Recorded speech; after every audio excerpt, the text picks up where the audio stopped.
The sparkling Grand Majestic. The Grand Majestic lived up to its name. Crystal chandeliers, each a dizzying galaxy of light, cascaded from the high, intricately plastered ceilings. Marble floors, polished to a mirror sheen, reflected the comings and goings of the well-heeled clientele. Gilded frames held portraits of long-dead dignitaries, their painted eyes seeming to watch the present with detached amusement. It was a place where hushed conversations mingled with the tinkling of champagne flutes, a symphony of understated opulence. Mr. Stern, the hotel manager, stood like a granite sentinel near the entrance to the dining hall. His suit was impeccably tailored, a dark navy that absorbed the light rather than reflecting it. His tie, a muted silver, was knotted with mathematical precision. He observed the guests with an almost unsettling intensity. Not a friendly appraisal, but a meticulous inventory. A young woman in a vibrant sundress, her laughter echoing a little too loudly for his taste, earned a barely perceptible frown. A couple, their attire slightly rumpled after what he surmised was a long journey, received a longer, more critical stare. He noted the scuff marks on the man's shoes, the slight fraying at the collar of the woman's blouse. Details. He lived for them. "Good evening, Mr. Stern," a voice chirped. He turned to see Mrs. Abernathy, a regular guest with a penchant for gossip and an even greater fondness for the Grand Majestic's afternoon tea. "Mrs. Abernathy," he replied, his voice smooth as polished wood. "Enjoying your stay?" "Immensely. Though I must say," she lowered her voice conspiratorially, "some of the new arrivals seem a little out of place, don't you think?" Mr. Stern offered a tight smile. "The Grand Majestic caters to a wide range of clientele, Mrs. Abernathy. We strive to provide an exceptional experience for all our guests." He didn't elaborate, but his eyes flickered towards the couple from earlier, now being seated by a nervous-looking waiter. The woman was trying to smooth out the wrinkles in her blouse, her movements betraying a discomfort that Mr. Stern found strangely satisfying. Of course," Mrs. Abernathy said, her eyes following his. "But standards, you know? One must maintain standards." He nodded, his gaze hardening. Standards were everything. The Grand Majestic wasn't just a hotel, it was an institution, a bastion of elegance and refinement. And it was his duty, his sacred obligation, to ensure that it remained so. No matter the cost. A bellhop hurried past, struggling with a mountain of luggage. Mr. Stern's eyes narrowed. The bellhop's uniform was slightly askew, the buttons not quite aligned. He made a mental note to address it later. Efficiency and presentation were paramount. He resumed his post, his gaze sweeping across the lobby, a silent auditor assessing every detail. A misplaced cushion, a smudge on a windowpane, a guest whose attire failed to meet his exacting standards, nothing escaped his notice. He was the guardian of the Grand Majestic's image, and he would not tolerate any deviation from perfection. The air around him seemed to crackle with unspoken judgment. He knew he was perceived as cold, perhaps even cruel, but the hotel's reputation, its sparkling facade, rested on his shoulders. It was a burden he bore willingly. An unassuming arrival. The late afternoon sun cast long shadows across the manicured lawn of the Grand Imperial Hotel as a taxi sputtered to a halt at the curb. From it emerged a man who seemed utterly out of place amidst the polished brass and imported marble. He straightened his simple tweed jacket, a garment that had clearly seen better days, and adjusted the strap of a worn leather satchel slung across his shoulder. This was Arthur Bell. Mr. Stern, the hotel's assistant manager, watched the unfolding scene from behind the expansive glass doors.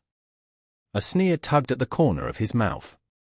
He prided himself on his ability to assess a guest's worth at a glance, and this one screamed budget traveler, the kind who complained about thread counts and haggled over breakfast prices. He nudged the bellhop closest to him, a young man named Thomas, with a barely perceptible nod. "See to him," he murmured, his tone dripping with thinly veiled disdain. Arthur Bell approached the entrance with a gentle smile playing on his lips, seemingly oblivious to the silent judgment he was subjected to. He paused for a moment, taking in the grandeur of the building with an appreciative glint in his eyes. It wasn't the opulence that caught his attention, but rather the history etched into the stonework, the stories whispered by the aged facade. Thomas, with a sigh he carefully concealed, hurried forward. "Welcome to the Grand Imperial, sir. May I take your bag?" Mr. Bell offered a warm smile that crinkled the corners of his eyes. "Thank you, young man. That's very kind of you, but I've got it." He hoisted a battered, brown suitcase from the taxi's trunk. Its leather was cracked and scarred, bearing the marks of countless journeys. A tarnished brass lock secured its contents. It was a stark contrast to the gleaming luggage often wheeled through the hotel's revolving doors. Stern watched the exchange with mounting disapproval. The man was slowing down the flow, creating an unwanted bottleneck at the entrance. He noticed the frayed cuffs of Mr. Bell's shirt and the slightly scuffed toes of his sensible leather shoes. This wasn't the clientele the Grand Imperial catered to. He imagined the complaints, the lowered average spend, the subtle but significant disruption to the hotel's carefully cultivated image of exclusivity. As Mr. Bell turned to follow Thomas into the lobby, his gaze briefly met Mr. Stern's. There was no challenge in his eyes, no defensiveness, only a quiet understanding and a hint of pity. Stern bristled. Pity was the last thing he expected, or wanted, from this unassuming arrival. He straightened his tie, the knot suddenly feeling too tight, and turned back to his duties, a growing unease settling in his stomach. He couldn't quite shake the feeling that he had underestimated Mr. Bell. Turned away. The revolving doors of the Grand Imperial whispered shut behind Arthur Bell, leaving him blinking in the lobby's opulent glow. Chandeliers, each a constellation of glittering crystals, hung from the impossibly high ceiling. A thick, floral carpet muffled the sounds of hushed conversations and the distant clinking of silverware. He clutched his worn leather satchel tighter, the only familiar comfort in this alien landscape.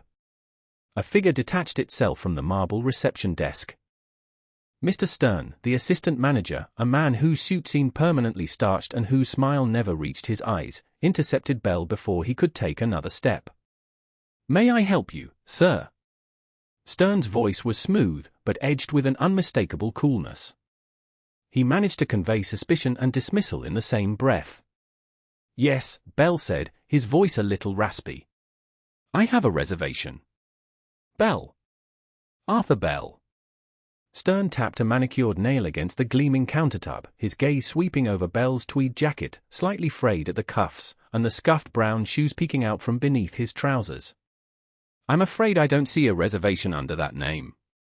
He paused, letting the silence hang heavy in the air. "Are you certain you have the correct hotel?" Bell felt a flush creep up his neck. "Quite certain. I made it weeks ago. A single room, for 3 nights. He rummaged in his satchel, the frantic rustling echoing in the vast space. He produced a crumpled piece of paper, smoothing it out on the polished surface. Stern barely glanced at it. "Even if there were a reservation, sir, I'm afraid we're fully booked. A very important conference, you see." His tone dripped with condescension. "Perhaps there's a more suitable establishment for you in the vicinity." He gestured vaguely towards the street with a dismissive flick of his wrist.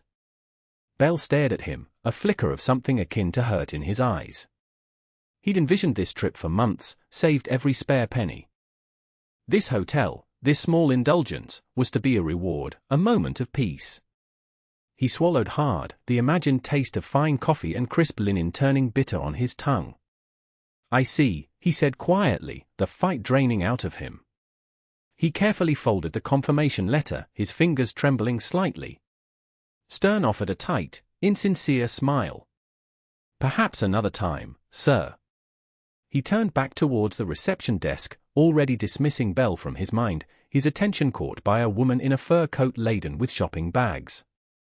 Bell turned and walked back towards the revolving doors, his shoulders slumped. The lobby, which had moments ago seemed grand and impressive, now felt cold and hostile. The gentle hum of the air conditioning seemed to mock him. He pushed through the doors, the city noises crashing around him like a rude awakening. The afternoon sun, previously welcoming, now felt harsh and unforgiving. He paused on the steps, clutching his satchel, the weight of it suddenly unbearable. The Grand Imperial loomed behind him, a monument to his own insignificance. He took a deep breath and started walking away from the hotel, away from his disappointment, unsure of where he would go. A bench and a kind heart. Arthur Bell felt the sting of rejection, a cold knot forming in his stomach. The grand lobby of the Hotel Azure had seemed so welcoming when he'd arrived, a beacon promising respite. Now, the memory felt like a cruel joke. He shuffled out, the doorman's polite but subtly dismissive nod adding insult to injury. He gripped his worn suitcase tighter, the leather digging into his palm. Where to now? He had no plan B, no alternatives considered. He spotted a park bench across the street, bathed in the late afternoon sun. He ambled toward it, the weight of his years seeming to press down with each step. Lowering himself onto the cool metal, he sighed, the sound lost in the gentle hum of city traffic. He watched the leaves dance on the trees, a kaleidoscope of greens and golds, but their beauty did nothing to lift his spirits. He felt utterly alone, adrift in a sea of indifference. From the bright expanse of the hotel lobby, Lily Parker watched him.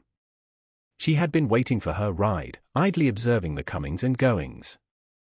But her attention snagged on the figure of the older man emerging, his shoulders slumped, his gait heavy.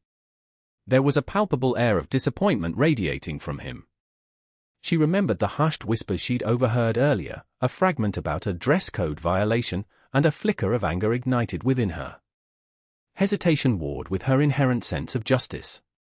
She wasn't one to interfere, but the man's dejection was too palpable to ignore. With a resolute breath, she pushed open the heavy glass doors and crossed the street, dodging a speeding taxi. He didn't notice her approach until she was standing directly in front of him, blocking the sun. He blinked, momentarily disoriented. "Excuse me," she said, her voice soft but firm. He looked up, startled. A young woman, with bright, inquisitive eyes and a cascade of fiery red hair, stood before him. "Yes," he mumbled, his voice raspy. "Are you all right, sir?" she asked, her brow furrowed with concern. "I saw you leaving the hotel, and you looked unhappy." He averted his gaze, shame prickling his skin. "It's nothing, miss. Just a misunderstanding." "Did something happen at the Hotel Azure?" she pressed gently, refusing to be deterred. He hesitated, then sighed again, the sound heavier this time. They wouldn't honor my reservation. Said I wasn't appropriately dressed." He gestured vaguely at his tweed jacket and slightly worn trousers. Lily's eyes flashed. "That's ridiculous," she exclaimed, her voice rising slightly. "I saw you. You looked perfectly respectable." She paused, softening her tone. "I'm Lily, by the way. Lily Parker." He offered a weak smile. "Arthur Bell." "Well, Arthur Bell," Lily said, her hand resting lightly on his arm, "that hotel doesn't deserve you. They're probably losing out on the pleasure of your company." She squeezed his arm gently. "Are you in need of assistance? Is there anything I can do?" An unfair encounter. Salt-laced air kissed Lily's face as she spotted the old man trudging listlessly along the shore, his head hung low, reminiscent of a fading bloom. He halted at the water's edge, where the wind buffeted his wispy, white hair. A wave of dejection emanated from him. The image of him being rebuffed at the Azure had stuck with Lily, it felt deeply unfair. Summoning her courage, she approached. "Excuse me," she called, the ocean's roar threatening to swallow her words. He turned, his eyes rimmed with red and etched with fatigue. "Yes? I saw you, at the Azure. I'm Lily." She offered a tentative smile. His shoulders seemed to droop even further. "Arthur Bell," he mumbled, his voice gravelly. He diverted his gaze back to the churning waves. "I'm so sorry," Lily blurted. "About what happened?" "It was wrong." He sighed, a sound like a slow leak from a punctured lung. "They said I didn't fit. The image." He indicated his worn tweed and scuffed leather shoes. "Said I wouldn't find it suitable." Lily's jaw tightened in response. "That's absurd. It's a public beach. People come here looking far worse than you." A mirthless chuckle escaped Mr. Bell. Suitability isn't about attire, child. It's about acceptance. And I clearly didn't measure up. He nudged the sand with his shoe. All I wanted was a peaceful weekend near the sea. A tide of resentment surged within Lily, threatening to crest. Did they even offer an explanation? Point you to another place. Mr. Bell shook his head slowly. Just. We're booked, sir. The clerk barely glanced my way. Something more was clearly at play. That's terrible, Lily managed, her voice cracking. Just awful. Her thoughts flashed to her own grandfather, a gentle soul who wouldn't harm a fly. To treat someone that way, based solely on appearances, it was infuriating. She spent the next 10 minutes listening to Mr. Bell reminisce about his late wife, his lifelong love of the ocean, and his sadness at snap judgments made by strangers. As she finally departed, promising to see him again, the sun began its descent, painting the canvas of the sky in fiery oranges and delicate purples. She practically burst through the front door, cheeks ablaze with indignation. Her parents were in the kitchen, prepping dinner. "Mom, Dad, you won't believe what I just witnessed," she exclaimed, launching into the narrative of Mr. Bell and his treatment at the Azure. She detailed his crestfallen demeanor, the clerk's cold dismissal, and the bitter taste of injustice lingering in the air. Her mother, Sarah, paused her chopping, her brow creasing with concern. "That's awful, Lily. Are you sure you understood correctly?" "Absolutely." He was crestfallen. They practically evicted him for not appearing affluent enough. Her father, David, pushed off the counter, his expression hardening. "That sort of discrimination is inexcusable. We can't stand for it." Sarah nodded, her gaze sharpening. "We have to do something, David. It's just not right." David straightened. "I agree. I'm calling the Azure tomorrow. I'm going to speak to the manager. This needs immediate attention." He looked at Lily, resolve etched on his face. "And we're going to make sure Mr. Bell gets his seaside weekend, one way or another." Demanding an apology. The Grand Majestic's revolving doors spun Thomas into a vortex of cloying perfume mixed with a sharp, metallic tang. His tweed jacket, usually a comfort, now felt like a leaden shroud of ordinariness. He approached the reception desk, its polished mahogany reflecting the muted ceiling lights like a still pond. "I'm here to see Mr. Stern," he announced, the words echoing a touch too loudly in the serene space. The young woman, Tiffany according to her name tag, offered a practiced, porcelain smile. "Do you have an appointment, sir?" "No. But he's expecting me. Tell him Lily's father is here." A flicker of something, or surprise? Briefly disturbed Tiffany's composure. Then, the mask was back in place. She tapped at the keyboard before lifting the phone. "Mr. Stern, a gentleman is here to see you. He says he's Lily's father." "Understood." She replaced the receiver. "Mr. Stern will receive you now. Suite 2202.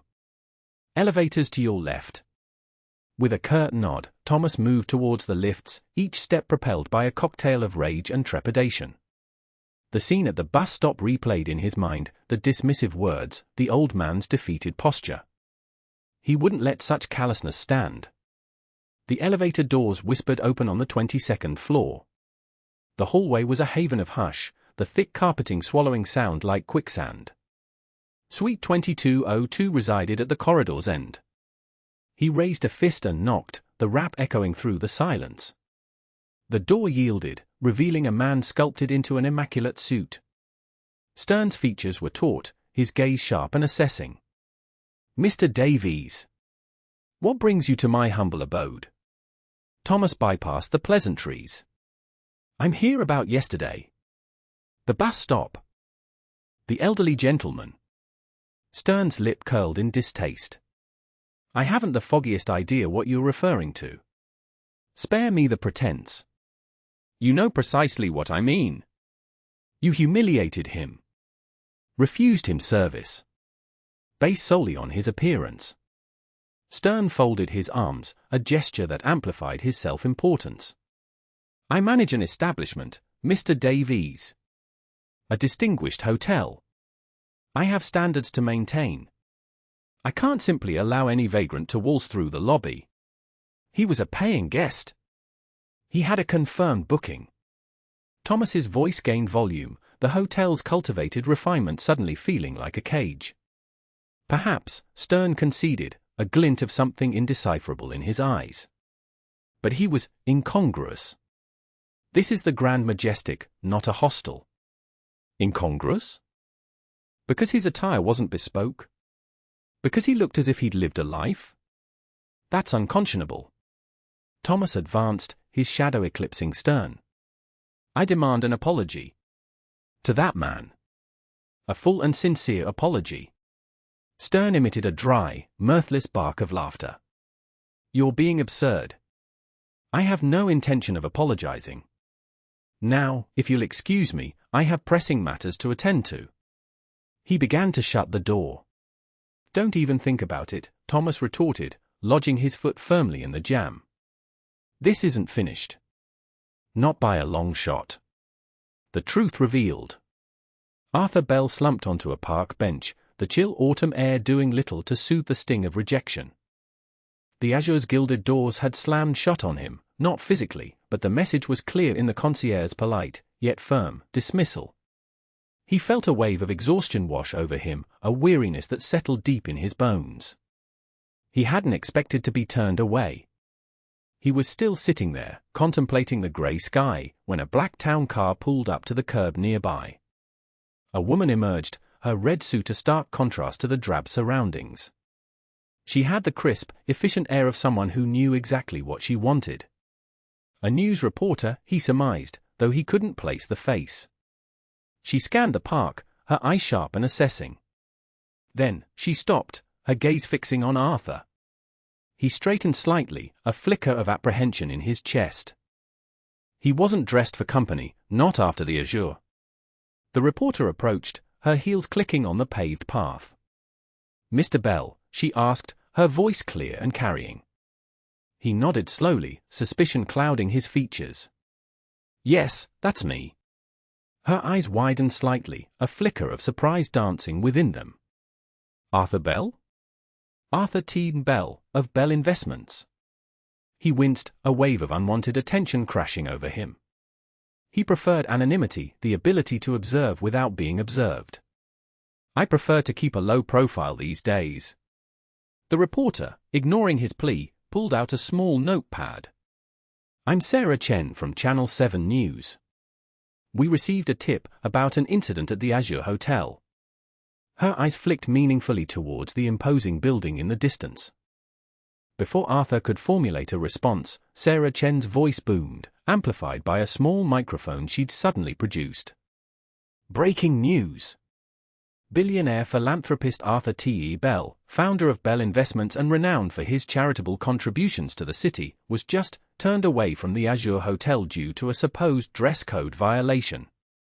More on this developing story as it unfolds. Arthur groaned inwardly. This was exactly what he didn't want. Heads were turning. People were staring. Across the street, a figure emerged from the Azure's revolving doors. Mr. Stern, the hotel manager, stood frozen on the steps, his face a mask of disbelief. His neatly coiffed hair seemed to lose some of its perfect arrangement. His hand tightened on the phone he was holding, the knuckles white. He stared at Arthur, then at Sarah Chen, then back at Arthur. The color drained from his face, leaving him looking ashen under the early afternoon sun. The realization of his monumental error crashed over him like a tidal wave. He turned away one of the city's most influential figures, a man whose wealth and connections could make or break the Azure's reputation. He swallowed hard, his throat suddenly dry. He tried to say something, but the words caught in his throat. The reporter continued her broadcast, oblivious to Stern's internal turmoil. We'll live here with Mr. Bell, and we'll be getting his reaction to this unprecedented situation shortly. She turned towards Arthur, her eyes gleaming with journalistic zeal. Mr. Bell, could you tell us what happened? Arthur sighed, resigned. He looked at Stern, whose face was now a portrait of sheer panic, and then back at the reporter. It's a long story, he said wearily. Perhaps we could discuss it somewhere a little more private. A humble lesson. Mr. Stern burst through the heavy oak doors of the Azure, his face a mask of frantic remorse. Mr. Bell! Mr. Bell, wait, he called, his voice cracking slightly. He spotted the old man halfway down the block, his shoulders slumped, his pace slow and deliberate. Stern hurried after him, tripping slightly on the uneven cobblestones. Mr. Bell, he repeated, finally catching up, panting slightly. Please, sir, forgive me. I made a terrible mistake. He wrung his hands, the gold signet ring on his finger glinting in the afternoon sun. There's no excuse for my behavior. It was inexcusable. Arthur Bell stopped and turned, his gaze steady and unwavering. The weariness etched on his face seemed to deepen in the harsh light. He regarded Stern with an almost unsettling calmness. Mistakes happen, he said quietly, his voice a low rumble. The measure of a person is not in the mistake itself, but in how they rectify it. Stern swallowed hard. I understand, sir. And I truly am sorry. I allowed appearances to cloud my judgment. It won't happen again. He gestured back towards the hotel. Please, Mr. Bell, allow me to offer you a room. The finest we have. Dinner is on the house, of course. Mr. Bell shook his head slowly. That won't be necessary, Mr. Stern. I appreciate the offer, but my need for accommodation is diminished. He paused, a hint of sadness in his eyes. Perhaps this experience will serve as a reminder to you. We often judge books by their covers, forgetting that the most valuable stories are often hidden beneath unassuming exteriors. Lily Parker, who had been watching from across the street, finally crossed over. She'd been torn between intervening earlier and giving Mr. Bell space. Seeing Stern's obvious distress, she felt a surge of empathy for both men. Mr. Bell, she said, approaching him gently, we're just about to have lunch. We'd be honored if you'd join us. She gestured towards her family, who were now watching with curious expressions. Her daughter, Maisie, waved tentatively. Arthur Bell looked from Lily to her family, a flicker of something akin to surprise crossing his face. That's very kind of you, he said, a small smile touching his lips. I wouldn't want to impose.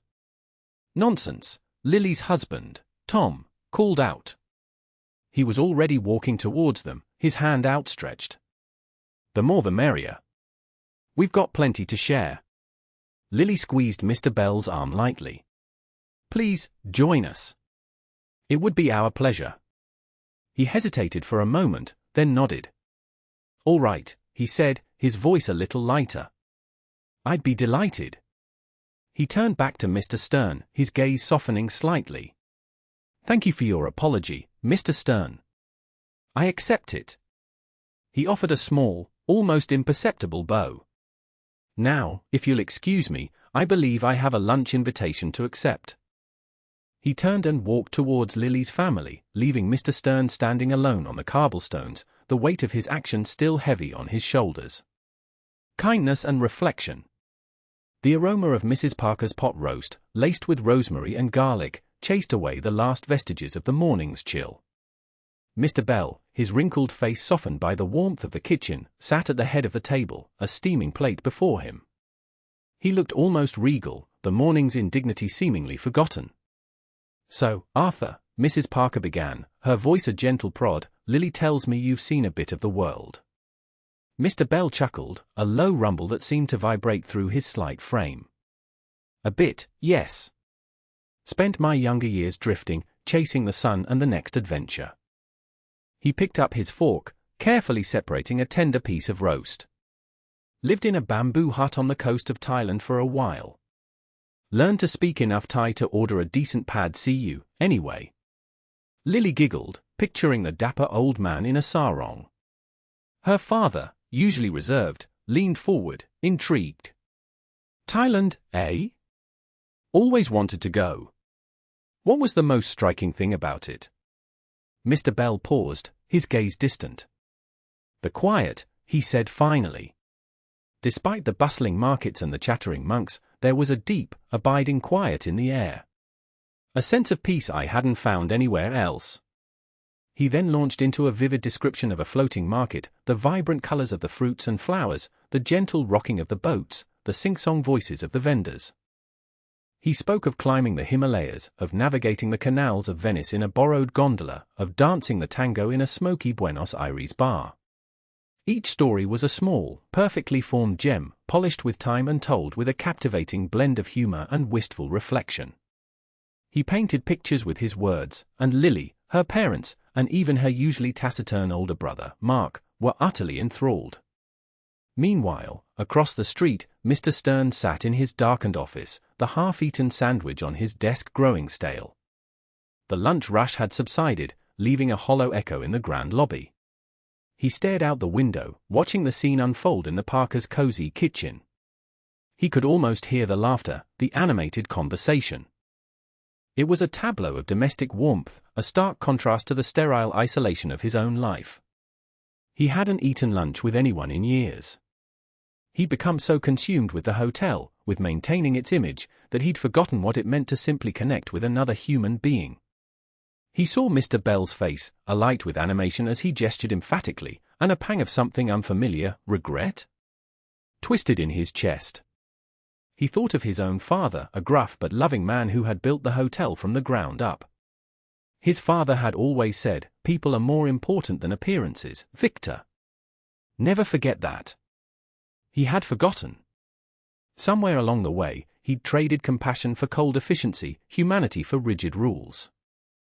Back in the Parkers' kitchen, Mr. Bell was recounting a particularly harrowing experience with a rogue monkey in a Sri Lankan temple.